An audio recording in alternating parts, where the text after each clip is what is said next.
Hey, good morning, folks. Chris Denny with Denny's Country Life here.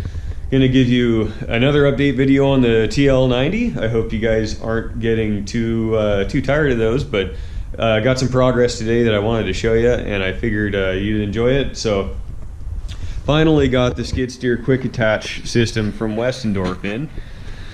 Here we go. Thing of beauty. Nice to finally have it here in the garage. I could finally start getting going to make this loader useful for our little farm.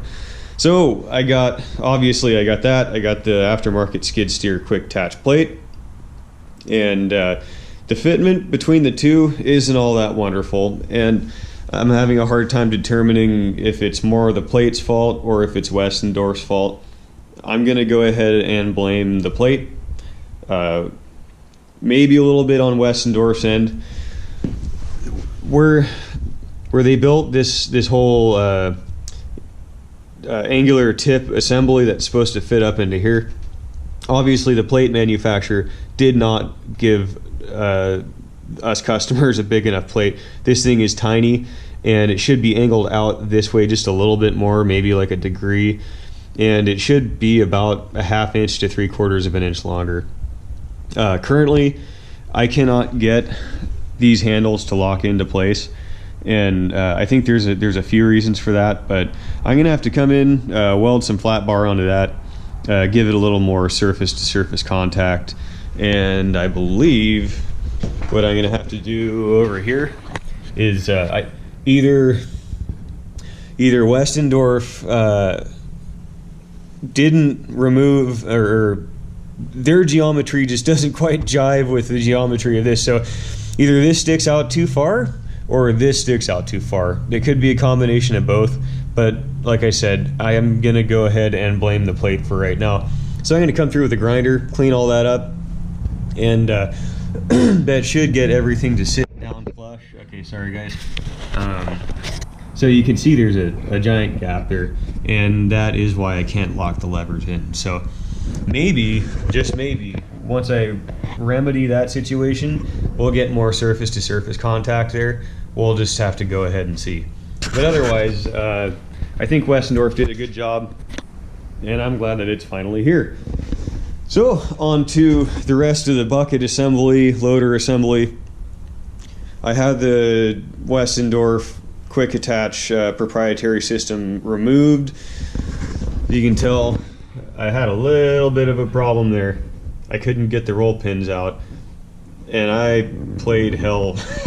It took me quite some time. I ended up just getting the oxyacetylene torch out, burning right through it, taking a grinder to it to clean up the ends of the pins so that I could drive them through. You can see.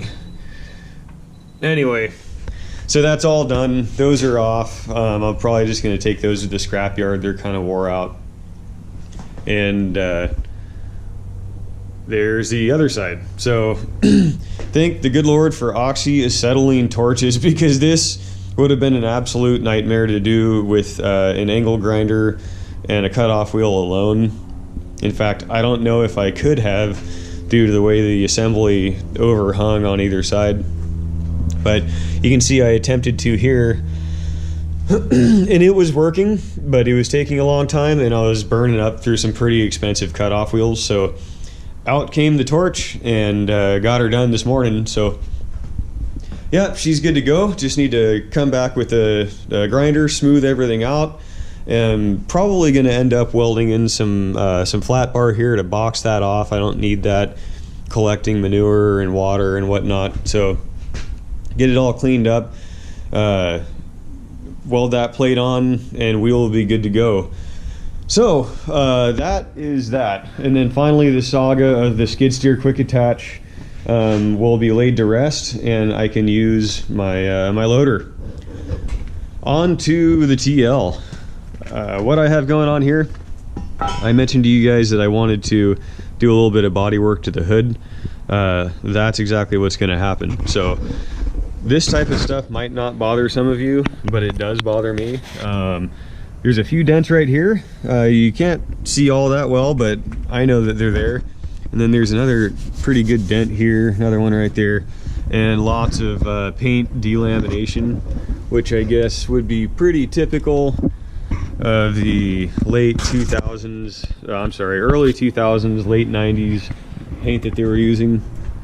It just didn't adhere very well. So you get some bubbles in it, and then heaven forbid you touch your hood, the bubble pops, and you have delamination. So gonna take care of that. I got some New Holland blue to match this generation of paint.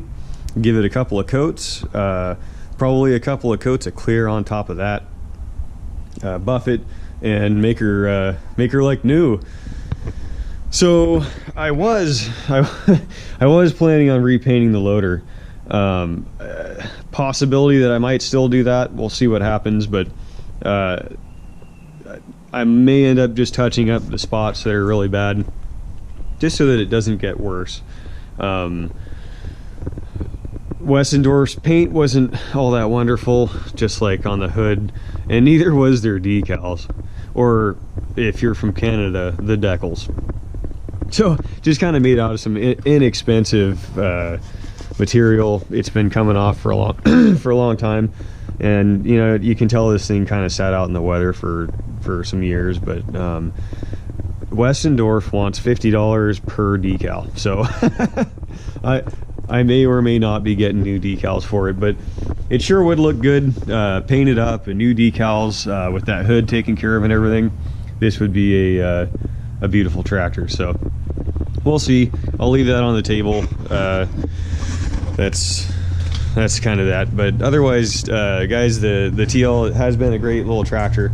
I'm not putting it to work very hard, mostly just moving some things around and trying to make it right. So looking forward to hay season. Now on a totally different, well, unrelated note, there is a really good chance that in about a month or so, I will be bringing home a very nice used PZ Fan X 500 4-basket tedder. So I went up to Canada to go look at it. I'm not that far from the Canadian border, and the price is right. The thing is, it's in really good shape. It's not perfect, but it is in really good shape.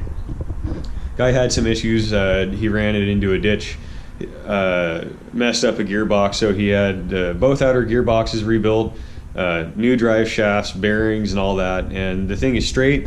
It was done by a good, reputable mechanic, and I feel very confident that it would be an excellent tedder for me. So the hay bob's been good. I like the hay bob, and I will more than likely keep it around, but a 4-basket tedder would cut my time in half, and that's a big deal. So I can take on a few more acres and feel comfortable about the amount of time that I have after work to go out and make hay.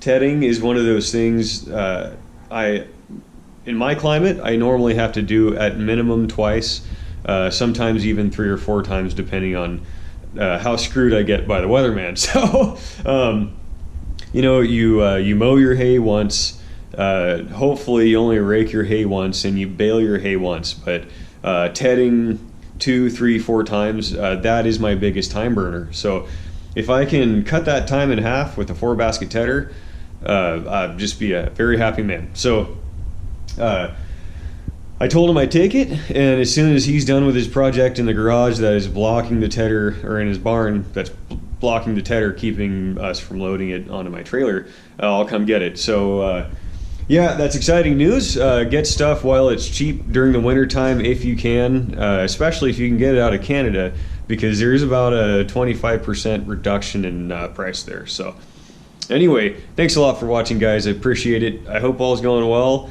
Today is Christmas Eve, so Merry Christmas to you and your family. Y'all take good care. We'll catch you on the next video.